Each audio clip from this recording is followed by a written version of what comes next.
પ્રાચીન ભારતીય પરંપરા દ્વારા માનવ જાતને અપાયેલ એક અમૂલ્ય ભેટ એવી યોગ વિદ્યાને વિશ્વ ફલક ઉપર લાવવા તથા માનવ જાતને આરોગ્ય, સુખાકારી અને માનવતા તરફ દોરવાના ઉમદા હેતુથી માનનીય વડાપ્રધાન દ્વારા સંયુક્ત રાષ્ટ્ર સંઘની 69મી સામાન્ય સભા સમક્ષ 21મી જૂનના આંતરરાષ્ટ્રીય યોગ દિવસ તરીકે ઉજવવા કરેલ પ્રસ્તાવને સંયુક્ત રાષ્ટ્ર સંઘ દ્વારા મંજૂર કરવામાં આવેલ. આંતરરાષ્ટ્રીય યોગ દિવસની ઉજવણી સમગ્ર રાજ્યમાં વિશાળ જનભાગીદારી સાથે ખૂબ જ ભવ્યતાથી યોજનાનું રાજ્ય સરકાર દ્વારા નક્કી કરવામાં આવેલ છે. ભારત સરકાર તથા રાજ્ય સરકાર દ્વારા સ્વયં અને સમાજ માટે યોગના થીમ સાથે 21મી જૂન 2024ના રોજ આંતરરાષ્ટ્રીય યોગ દિવસની ઉજવણી કરવાનું નક્કી કરવામાં આવેલ છે.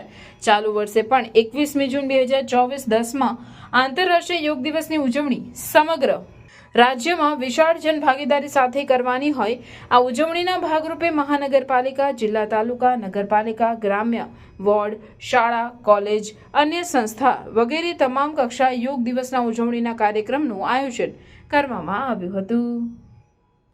જિલ્લાની 4 નગરપાલિકાઓ ખાતે નગરપાલિકા લેવલના કાર્યક્રમ થાય અને બાકી તાલુકાઓમાં તાલુકા લેવલના કાર્યક્રમ થાય. અમારું જિલ્લા કક્ષાના અમારું આયોજન 2500થી શરૂ કરી અને લોકોને હજી મોબિલાઇઝ કરી અને વધારેમાં વધારે લોકોને એમાં જોડી શકાય જિલ્લા કક્ષામાં એ પ્રકારનું અમારું આયોજન છે.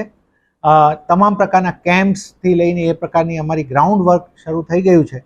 અમે મીડિયાના મિત્રોને વિનંતી કરીશું કે ખૂબ વધારે ભરૂચના નાગરિકો આ ઉજવણીના ભાગ બને, ખૂબ વધારે લોકો યોગને પોતાના જીવનનો એક ભાગ બનાવે એ પ્રકારે મીડિયા અને આપણે તંત્ર સાથે રહીને આ દિવસને ઉજવીને પ્રયત્ન કરીએ. Thank you.